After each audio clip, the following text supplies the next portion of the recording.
Hi friends, welcome back to my channel. இன்றைக்கி என்ன எப்படின்னு பார்த்தீங்கன்னாக்கா ஈஸ்டர் பூசைக்கு கிளம்பிட்டோம். திருப்பூரில் நாங்கள் வந்ததுலேருந்து ஈஸ்டர் பூசை வந்து இது எங்களுக்கு ஃபஸ்ட்டு வருஷம். நாங்கள் வந்து ஒரு வருஷம் ஆயிடுச்சு. 11 மணிக்கு பூசைன்னு சொல்லியிருந்தாங்க. நாங்கள் பார்த்திங்கன்னா வீட்டை விட்டு 11:15 தான் கிளம்பணும். அதில் வந்து 10 நிமிஷம் எக்ஸ்ட்ரா இருந்துச்சு, அதனால் அங்கேயே 11:15 ஆன மாதிரி இருந்துச்சு. அப்புறம் வந்து பார்த்திங்கன்னா மணி 11-18 தான். வாங்க வீடியோ வந்து தூங்கிட்டுருக்குறா. எங்கள் வீட்டுக்கார் வந்து பாப்பா பேம்பர்ஸ் வாங்க போயிருக்கிறாரு. பேம்பர்ஸ் வாங்கலையா, அதனால் பேம்பர்ஸ் வாங்க போயிருக்கிறாரு. வாங்க வீடியோக்குள்ளே போகலாம். மணி வந்து பார்த்திங்கன்னா 11:30. கோயிலுக்கு கிளம்பிட்டோம்.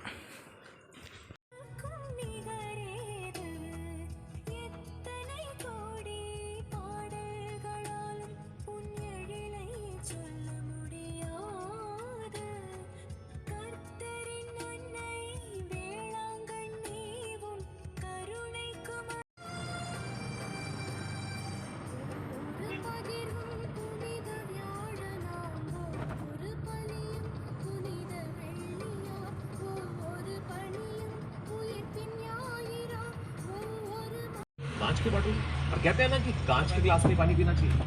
तो अगर आपको भी इस तरह की कोई भी चीज चाहिए तो तुरंत जाइए फ्लिपकार्ट की ऐप खोलिए, स्टार्ट பண்ணிட்டாங்களே, जो मर्जी ऑर्डर कीजिए क्योंकि बहुत ही सस्ते दाम ऐसे ऑफर्स आपको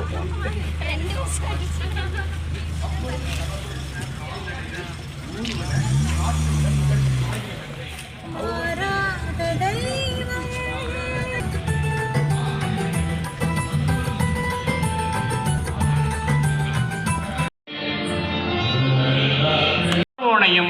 அவன் தேர்களையும் குதிரைகளை வென்று நான் மாட்சியுறும்போது நானே ஆண்டவர் என்று எகிப்தியர் உணர்ந்து கொள்வர் என்றார். இஸ்ரேல் அணிவகுப்புக்கு முன் சென்று கொண்டிருந்த இறைதூதர் அவர்களுக்கு பின்வந்து நின்றார். மேகத்தூணும் இடம்பெயர்ந்து முன்பக்கத்தில் இருந்து அவர்களுக்கு பின்பக்கம் வந்து நின்று கொண்டது. அது எகிப்தியரின் அணிவகுப்புக்கும் இஸ்ரேலின் கடற்கரையில் எகிப்தியர் செத்து கிடப்பதை இஸ்ரேலர் கண்டனர். எகிப்தியருக்கு எதிராக ஆண்டவர் கைவன்மை காட்டி செயல் புரிந்ததை உணர்ந்து ஆண்டவர் மீது மக்கள் அச்சம் கொண்டனர். மேலும் அவர்கள் ஆண்டவரிடமும் அவர் அடியார் மோசேயிடமும் நம்பிக்கை வைத்தனர்.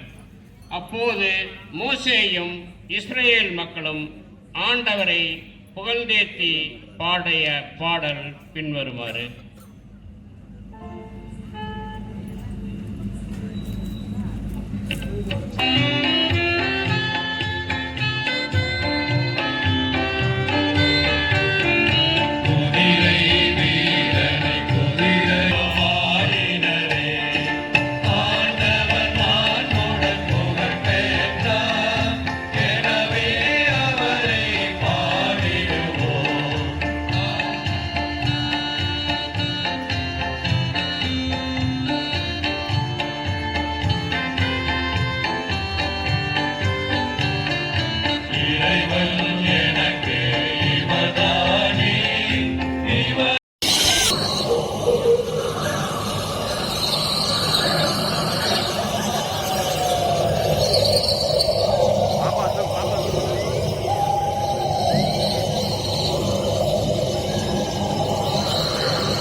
உமது திருவையில் அனைவரும் உம் சொந்த மக்கள் எனும் மனப்பாங்கை தூண்டி எழுப்பியறலும். அதனால் நாங்கள் உடலிலும் மனதிலும் புதுப்பிக்க பெற்று உமக்கு தூய்மையான ஊழியம் புரிவோமாக. உம்மோடு தூயாவியாரின் ஒன்றைப்பில் இறைவனா என்றென்றும் வாழ் ஆட்சி செய்கின்ற எங்கள் ஆண்டவரும் உம் திருமகனுமாகிய இயேசு கிறிஸ்து வழியாக உம்மை மன்றாடுகின்றோம்.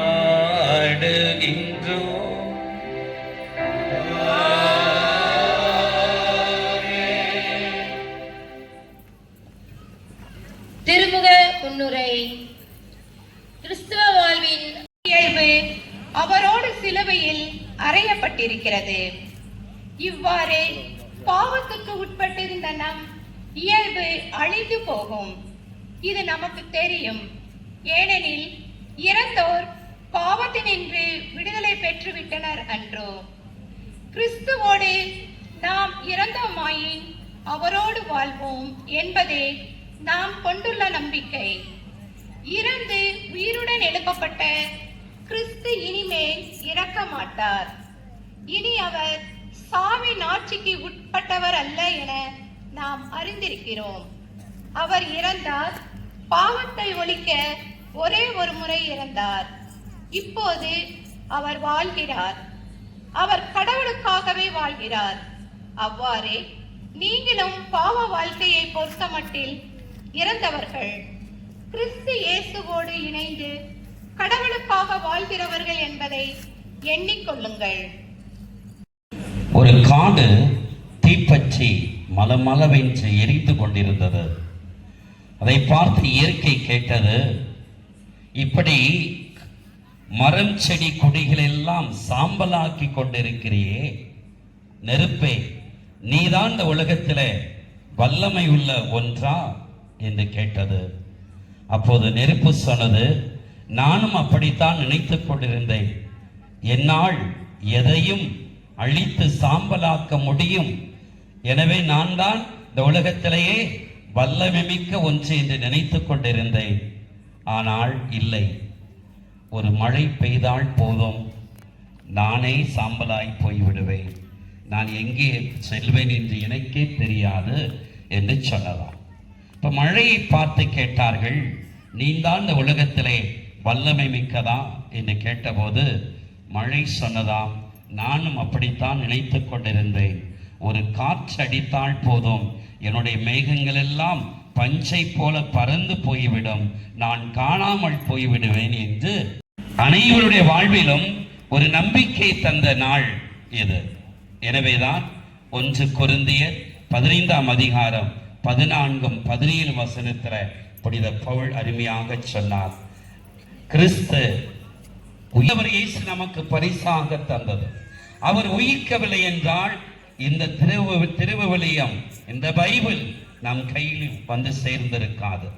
ஆகவே உயிர்த்த ஆண்டவர் இயேசுனுடைய வார்த்தை தான் நம் கையில் இருக்கக்கூடிய இந்த திருவிவிலியம் என்பதை இந்த நாள் நமக்கு ஆணித்தரமாக எடுத்துரைக்கின்றது. இயேசுவின் வார்த்தைகள் அவர் உயிர்த்தெழுந்தார் என்பதற்கு அடையாளம்தான் நம் கையில் இருக்கக்கூடிய இந்த அருமையான வார்த்தைகள். உயிர்ப்பு இல்லை என்றால் வரலாறு இல்லை, கிறிஸ்தவம் இல்லை. கிறிஸ்துவையும் புனித மகதலா மரியாளே எங்களுக்காக வேண்டிக் கொள்ளும். புனித அந்தியோக்கு இன்னாசியாரே எங்களுக்காக வேண்டிக் கொள்ளும். புனித லாரன்சே எங்களுக்காக வேண்டிக் கொள்ளும். புனிதர்களான பெர்பெத்துவா எங்களுக்காக வேண்டிக் கொள்ளும். புனித அத்தனாசியோசே எங்களுக்காக வேண்டிக் கொள்ளும். புனித மார்த்தினாரே எங்களுக்காக வேண்டிக் கொள்ளும். புனித வெழிக்குவே தோன்னிக்குவே எங்களுக்காக வேண்டிக் கொள்ளும். தந்தையும் தண்ணீராலும் தூய ஆவியாராலும் நமக்கு புதுப்பிறப்பு அளித்து பாவ மன்னிப்பு வழங்கியவரும் எல்லாம் வல்ல தந்தையுமாகிய கடவுளை தமது அருளால் நாம் நிலை வாழ்வு பெரும் பொருட்டு நம் ஆண்டவராகிய இயேசு கிறிஸ்துவில் நம்மை பாதுகாப்பாராக. இப்போது மெழுகுதிரிகளை அணைத்துக் கொள்வோம். தேவாலய விளப்புறம் என்ற பாடலை பாடப்படும் போது நம் மீது தீர்த்தம் தெளிக்கப்படும்.